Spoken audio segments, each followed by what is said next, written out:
안녕하세요. 명코치의 공감 인사이트에 오신 여러분들을 환영합니다. 오늘 주제는 어떻게 두려움과 상처 없이 감정을 다룰 수 있을까에 대한 내용입니다. 여러분들은 두려움이 왜 발생하는지 혹시 생각해 보신 적이 있으실까요? 보통 두려움은 내가 모를 때, 그리고 보이지 않을 때 이 두려움이 극강의 상태가 된다고 하고 있습니다. 내가 알지 못하기 때문에 두려운 거죠. 내가 알 수 없을 때, 그래서 보이지 않을 때 두렵죠. 어둠이 우리가 가장 무서운 이유이기도 합니다. 그렇다면 어떻게 하면 두려움에서 해소될 수 있을까도 바로 정답이 나옵니다. 우리가 제대로 알면 보이지 않은 것은 이제 물리적으로 보이지 않은 것을 제외하면 우리가 제대로 보면 되는 것이고, 그리고 모르는 것은 알려는 우리의 노력이 필요하겠죠. 근데 여기에서 이제 중요한 것은 내가 알고 있는 것과 내가 알고 있다라고 착각하는 것의 간극을 알아차리는 것입니다. 내가 모르면서 알고 있다라고 착각하고 있지는 않을까. 그래서 우리는 이런 질문이 필요합니다. 난 다 알아 라는 것보다는 내가 혹시 모르고 있는 게 있다면 뭐가 있을까? 내가 지금 알고 있는 것 이외에 또 다른 내가 알아야 될 것이 있다면 뭐가 있을까? 이런 질문이 우리가 두려움에서 벗어날 수 있도록 도와주는 질문이라고 할 수 있습니다. 먼저 우리는 감정에 대해서 더 많이 알 필요가 있습니다. 감정은 이모션이라는 이 감정은 이 모션이라는 단어 자체에 move라는 라틴어 어원을 가지고 있습니다. 움직이는 것이죠. 모티브와 같습니다. 움직이는 거. 그래서 감정은 자연스럽게 밖으로 표출되는 것입니다. 그래서 우리 몸으로 나타나는 반응이죠. 어떤 자극이 일어나면 우리 몸을 통해서 나타나는 자연스러운 반응. 그래서 우리는 어떤 감정을 느껴도 되고 어떤 감정을 느끼면 안 된다라는 이 생각 자체가 착각이라는 것을 알 수 있습니다. 모든 감정은 자연스럽게 일어나는 반응이기 때문에 그렇죠. 이 감정이라는 특성은 그래서 왔다가 사라지는 것입니다. 단 어떨 때 사라지지 않냐면 움켜쥘 때. 그래서 우리가 어떤 감정을 억누른다거나 이랬을 때는 이게 처음에는 사라지는 것처럼 느끼지만 결과적으로는 더 폭발력 있게 나타나 버리는 경우가 있죠. 그래서 우리가 참다 결국은 폭발했어, 이런 얘기를 하는 거죠. 자연스럽게 왔다가 사라지는 그것을 알아차리는 거. 우리가 이 그네처럼 자연스럽게 운동을 하다가 어느 정도 시간이 지나면 멈추는 것을 기억하시면 어떨까요? 단 우리가 이 그네가 작동하지 않도록 의도적으로 잡아버리는 그 순간이 없다면 그네는 알아서 자연스럽게 이렇게 운동을 하다가 멈추게 되죠. 감정이라는 것도 흐릅니다. 그리고 모든 감정이 일어나는 것은 너무나 정상적으로 타당하게 우리의 존재 이유처럼 나타나는 반응이라는 것을 기억할 필요가 있습니다. 감정에 대한 이야기를 어떻게 다룰 것인가에 대한 내용으로 연결하기 위해서 질 볼트 테일러 박사의 사례를 함께 나누어 보고 싶습니다. 질 볼트 테일러는 하버드대 뇌과학자입니다. 37세에 뇌출혈을 경험하고 본인이 직접 뇌의 어떤 그 흐름, 또 뇌의 어떤 기능을 본인이 경험한 사례를 테드 강연이나 책으로 이렇게 발표를 하면서 화제가 된 인물입니다. 37살이라는 굉장히 젊은 나이로 좌뇌의 어떤 그 병변에 이상이 생겨서 뇌출혈이 생겼고요. 결과적으로 뇌졸중으로 이어져서 8년 동안 그 투병 생활을 하게 됩니다. 그런데 뇌과학자답게 이 8년 동안에 일어나는 그 과정들을 잘 관찰하고 뛰어난 발견을 해서 우리들에게 많은 인사이트를 주고 있습니다. 이분은 개인적으로도 자신의 오빠가 뇌질환을 앓고 있는, 조울증을 앓고 있는, 조현병을 앓고 있는 이 병력이 있어서 뇌에 대한 관심이 지대했던 것 같아요. 그러면서 이제 본인이 이제 직접 그런 경험을 하다 보니까 더 남들보다 뛰어난 어떤 통찰을 갖게 되지 않았을까라는 생각을 해보고요. 좌뇌 기능이 완전히 마비가 되면서 점점점 회복돼서 정상적인 어떤 단계로 오기까지의 과정을 너무나 잘 관찰을 했습니다.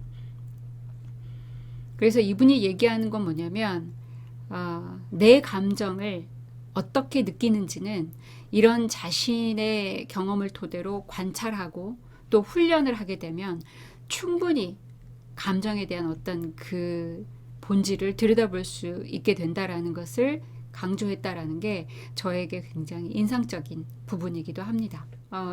길버트 테일러가 얘기한 이 그 연구 결과에서 이제 저는 이 편도체 활성화에 대한 이야기가 굉장히 인상적이었습니다. 왜냐하면 감정의 뇌라고 불리우는 이 편도체가 어떻게 작동을 하는지를 자신이 경험한 그 관찰 내용으로 너무나 뇌과학적인 어떤 증명을 했기 때문에 그렇습니다. 이 감정의 뇌인 이 변연계에는 자동 활성화 프로그램이 있는데 하나가 생성돼서 멈추는데 90초가 소요된다는 놀라운 발견을 했습니다. 즉 어떤 자극이 유발되면 우리가 감정이라는 것을 느끼도록 설계되어 있다라는 거죠. 그래서 뇌 자극이 되면 이제 거기에서 여러 가지 이제 호르몬이나 이런 화학 물질이 차오르면서 우리가 생리적 반응을 겪게 되죠. 화가 난다 그러면 그냥 화가 나는 게 아니라 생리적인 어떤 표현이 가능하지 않습니까? 뭐 심장이 두근댄다거나 열이 난다거나 뭐 이런 것들이 그러는데 이게 이제 이거는 자동으로 유발되도록 우리 몸 안에서 뇌에서 설계되어 있는 거죠. 그래서 뇌 자극이 일어나면 당연한 거죠. 그래서 어떤 우리가 두려움은 어떤 그 대상을 보면 당연히 두려워해야 되는 거고요.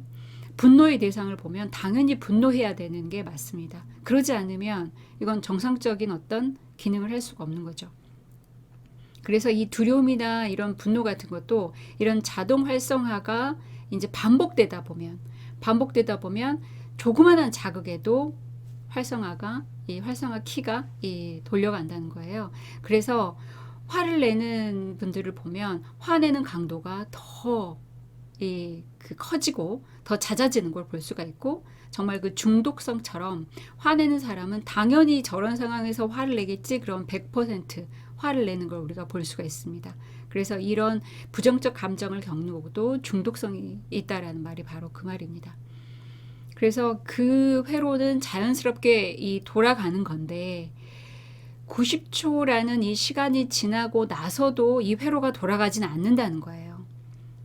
그러면 90초가 지나도 화가 계속 나고 그런 어떤 이유는 내가 그렇게 하도록 선택했기 때문에 그렇다는 거죠. 그러니까 자동적으로 활성화되는 기간은 90초인데 그걸 90초 동안 그렇게 자동으로 활성화되고 화학적 반응이 몸에서 이렇게 혈류에서 다 빠져나가 화학적 어떤 그 물질체가 다 빠져나가도록 기다리기만 하면 되는데 내가 의식적으로 선택해서 안 돼. 이 화를 멈출 수는 없어. 계속 화를 낼 거야. 라는 나의 선택으로 화가 지속된다는 거고요. 그렇기 때문에 지속적인 화나 분노는 어떤 상대의 원인이 있는 것도 아니고 내 몸에 어떤 문제가 있는 것도 아니고 온전히 나의 선택, 나의 책임이라는 것이 이분의 핵심이었습니다. 그래서 우리는 이 어떤 이분이 이제 좌뇌가 마비됐을 때 우뇌만으로도 기쁨과 희열을 느꼈다고 얘기를 하거든요. 좌뇌 기능이 마비되니까 오히려 우뇌에서 가지고 있는 평온한 감정에 지속될 수 있었다. 그래서 좌뇌가 기능이 회복되는 것을 내가 지금 바래야 되나? 이런 생각까지도 했다라면서 너무 놀라웠다 이 경험을 전합니다. 그러니까 이제 이분이 얘기하는 건 그거죠.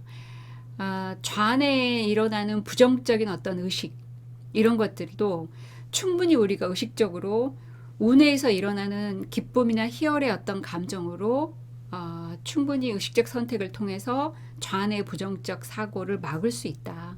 라고 강조를 하고 있는 것입니다. 그래서 이 결과로 우리는 무엇을 알 수 있냐면 알아차림이 얼마나 중요한지. 그러니까 제가 이 90초를 이야기하면 많은 분들이 이 90초라는 이 숫자를 꼭 껴안고 집으로 가십니다. 그러니까 하나를 어떤 그 희망을 얻은 거죠. 내가 내 감정을 다룰 수 있는 도구를 하나 만든 거예요. 이게 알아차림이거든요. 내가 화가 지속될 때 내가 90초가 넘었는데도 이렇게 화가 나는 것은 내가 지금 선택한 거구나. 그럼 나는 왜 이렇게 붙잡고 있지?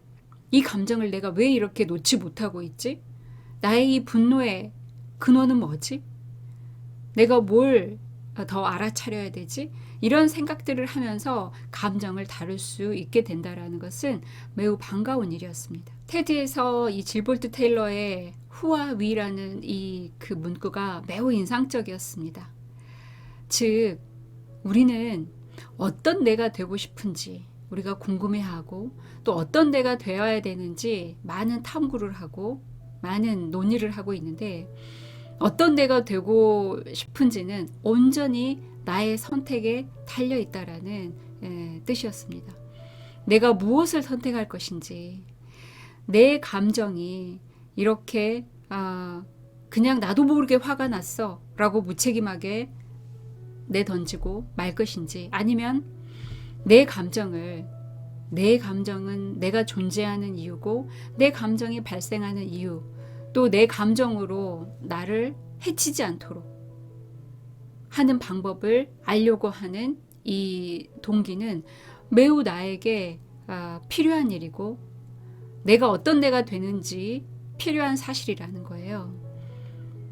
그래서 내 감정이 발생하는 이유 그리고 내 감정을 표현해내면서 나의 부정적 감정을 해소할 수 있도록 돕는 거 이걸 우리가 감정 직면학이라고도 얘기를 하고 있습니다. 그래서 이것들은 온전히 나의 선택에 달려있다.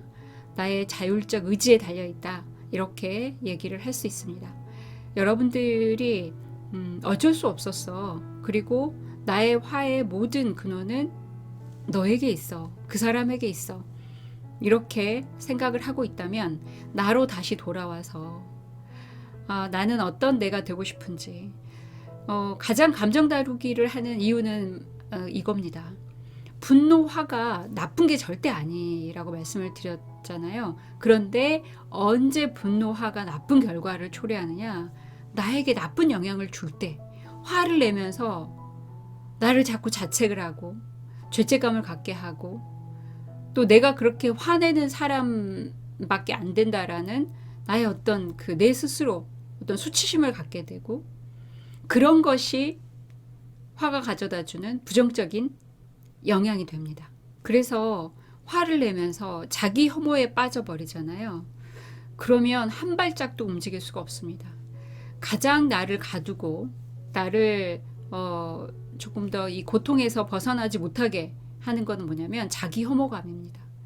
내가 이렇게 정말 그 말도 안 되는 어떤 존재고 또 가져서는 안 되는 어떤 감정을 가진다라고 생각하는 이 자기 혐오는 더 이상 나를 앞으로 나가게 하는 긍정적인 어떤 태도를 갖게 하는데 한 발짝도 움직일 수 없도록 한다라는 것이 우리가 그 자기 혐오에 빠지지 않도록 해야 되는 가장 중요한 이유이기도 합니다.